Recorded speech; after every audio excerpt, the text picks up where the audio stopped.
اعوذ بالله من الشیطان الرجیم بسم الله الرحمن الرحیم. نن مې په داسې یو ویډیو درته جوړ کړم چې څنګه کولی شو موږ په فلش کې وینډوز رایټ کړو.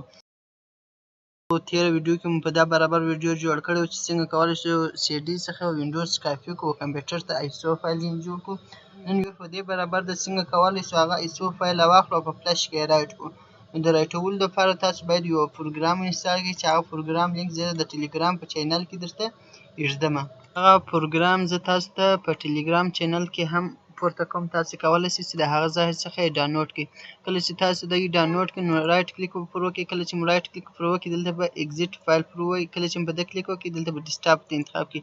چې ډیسکټاپ مو ورته انتخاب کړئ دلته به یې اوکې کړئ. چې اوکې مو کړئ د پاسورډ چې دی 1 2 3 دغه یې پاسورډ دی. تاسو کولی شئ چې دغه پاسورډ ورکړئ. چې دغه پاسورډ مو ورکړئ اوکې به کړئ. کله چې مو اوکې کړئ نو دا دی تاسو ته د زیپ فایل څخه راووتی. کله چې دی د زیپ فایل څخه راووتی په ده به ډبل کلیک وکړئ. کله چې په ده ډبل کلیک وکړئ نو دی به یس کړي. دی دا میسج ته راوړي. کله چې دا میسج درته راوړي نو دا به یس کړي. کله چې مو یس کړي دلته به اتومات تاسو هغه فلش ورته انتخاب کړئ چې غواړئ چې په کوم فلش کې انسټال کړئ. او دلته کولی شئ چې سلیکټ باندې او وینډوز ورته انتخاب کړئ چې دا وینډوز تا چیرې ایښی دی د هغه ځای څخه وینډوز ایسو فایل به ورته انتخاب کړئ. ما دلته په پروګرامو کې وینډوزونه د ډي ډي په نامه دغه وینډوز 10 ایسو فایل دی. وینډوز 10 ایسو فایل به په ده باندې به کلیک وکړئ. کله چې په ده کلیک وکړئ دلته به اوپن ووایه.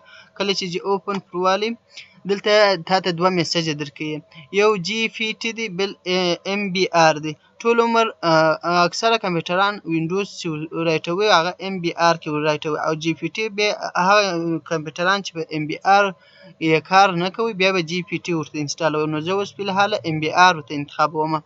دا یو نیم په کمپیوټرانو کې ام بي آر وینډوز کار کوي او یو نیم په کمپیوټرانو کې جي پی ټي کار کوي. نو زما په کمپیوټر کې ام بي آر دغه ځای به ام بي آر کې. کله چې مو ام بي آر کې دلته به سټارټ باندې کلیک وکړئ. نور په هیڅ شي باندې کار مه لرئ، نور هر څه سټینګونه سم دي، صرف مازې دلته سټارټ کلیک وکړئ.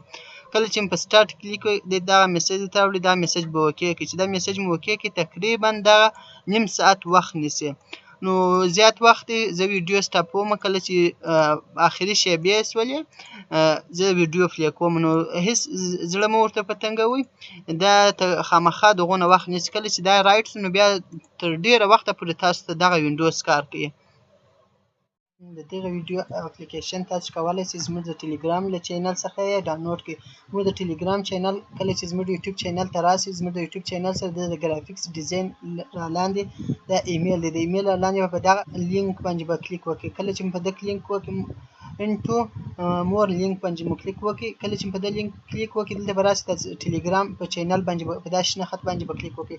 کله چې په دغه کلیک وکړئ نو اتومات تاسو راولي زموږ د ټلګرام چینل ته. تاسو دا د زموږ د ټلګرام چینل ګروپ یې راخلاص کړئ. نو دغه ویډیو د څنګه کولی شو د سی ډي څخه د ایسو فایل جوړ کړو. نو د هغه څخه ما دوه اپلیکیشنونه سره پورته کړي چې یو پاور ایزو د دغه دی. ما چې په دغه ډاونلوډ باندې کلیک وکړئ، کله چې مو د ډاونلوډ کلیک وکړئ اتومات اپلیکیشن ډاونلوډیږي. او بل د وینډوز 11 ایسو فایل دغه دی چې 1024 ام بي وزن لري. دا هرې ویډیو اپلیکیشن موږ د په دغه ټلګرام په دغه ګروپ کې سره پورته کوو. تاسو کولی شئ چې د دغه لارې څخه موږ هر نوی اپلیکیشن چې پورته کړو تاسو کولی شئ چې ډاونلوډ. دا دی زموږ تاسو فایل تر دغه ځای پورې راورسېدی،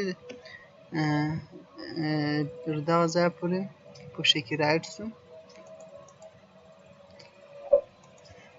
دا دی اوس مکمله خلاص شو. نو دلته به په دا کلوز کلیک وکړئ. کله چې په کلوز کلیک وکړئ دلته به داسې پي سي ته راشئ، یو وارې به فلش وکاږئ. کله چې مو فلش وکړئ دلته به فلش ور واچوئ. کله چې فلش ور واچوئ هغه وینډوز دا دی درته ښکاره کړي چې دغه دی وینډوز په کښې کې رایټ شو. نو دغه وه چې څنګه کولی شو موږ تاسو په فلش کې وینډوز رایټ کړو. نو که مو زموږ ویډیو خوښه شوې نو زموږ یوټیوب چینل سره سبسکرایب کړئ او د بیل ایکن ووهئ چې هره نوې ویډیو موږ پورته کوو چې لومړی تر تاسو پورې در ورسیږي.